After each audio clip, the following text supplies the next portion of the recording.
Alright guys, welcome to your 10th video, and in this video what we're going to be doing now that we have these images styled is I'm going to show you guys that once you hover over an icon you can have the option of making a pop-up menu appear. And I actually have this on my website where whenever you hover over it, my social network, it says who left a comment on your post or who liked your picture or any notifications that you want. So I'm going to show you guys how to do it, and you can actually do it for every single one of these. Say if one of them was for, I don't know, your picture notifications or your video notifications. But anyways, let's go ahead and get to it. So again, one more time, whenever you hover over them, you can either have this as a drop-up menu or just, some little anything that appears really. So let's go ahead and give me some space. Now go ahead and put links class notification icons. So basically these are going to be links right here, and whenever they have the class applied to them, and we're going to be doing this in HTML, notification icons, what we want to do is we want to give them a span. Now the span is that pop-up box. So you see that pop-up that just popped up, that is the span element. So by default, whenever we first load the web page, we don't want it to display all. We only want it to show when the user hovers over it. Now I'm going to be showing you guys how to do this in CSS. So the first thing we need to do is display none. Now again, like I said, this is going to be the default display because we don't want those menus popping up as soon as the page loads. We want to wait till the user hovers over them. So now let's just go ahead and style it. Font size 12 pixels, color, and this is of course the color of the font, not the color of the menu or anything. So the font is white. The bottom is 45 pixels. Now what you want to do is remember that the bottom isn't right here where the tip of my mouse is. The bottom is actually the bottom of the web page. And since our footer is 40 pixels tall, we want to put this either at 41 or 45. I think it looks pretty good at 45. So again, make sure to set the bottom or else it's going to appear at the bottom of your web page in overlap, which is bad.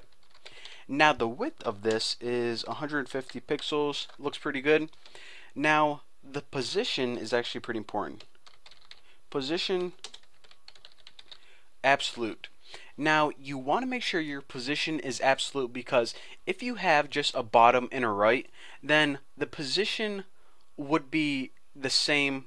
You see how whenever I hover this over this Facebook icon, the menu appears centered right over this icon? Well, if I put a fixed position, then whenever I would hover over this one, the menu would appear to the right, and whenever I hover over this one, the menu would appear way over here. So whenever we give it an absolute position, it uses these icons as a reference, so the little pop-up is centered over it every single time. So remember, position absolute, not fixed. Now for the border, and this is just a regular border, 1 pixel solid, and I'm just gonna give it like 3.3. Make sure I got enough. 3.3. 2 more. Okay, and it's like a almost a black, but not quite. Now the border radius is, let's just go ahead and set this to 3 pixels. And again, I don't know if I said this before, but you see how the corners of this are not exactly square? They have a little curve to them. Well, that is where your border radius is. Border radius pretty much means how curvy do you want your corners. But that would have been way too long a property to type out. And the padding of this is 5 pixels since we don't want our text button up against the side. And the margin left, this is actually pretty important. The margin left, you want negative 70 pixels. Now the reason that you want this is if you didn't have this, then whenever you hover over this icon, it would align with the left hand side. So you see how this box appears in the center right now? That's because I moved it to the left 70 pixels. Remember, the entire thing is 150 pixels wide, so when you move it to the left 70 pixels, that gives you pretty much the center of it. Actually, 75 would be the center, so we can do that. It'll be a little bit cleaner. Now for the background, I also want to make this semi-transparent, so I want to give it about 40% opacity. So the background equals RGBA, and the color is black. 000 is black, and for the opacity, 0.4 is 40% opacity. So right now we styled a pretty cool pop-up box, but the thing is, if we just loaded this in our browser, then it would never display because we always have the display set to none. Now what we want to do is we want to display this whenever the user takes their mouse and hovers over it. So how do we do that? Well guys, this is probably the easiest thing that I've ever taught you guys. This is actually a cheating kind of way to do it. Copy this, which is the same element, but instead of styling it again, what we want to do is we want to style this link on the hover property.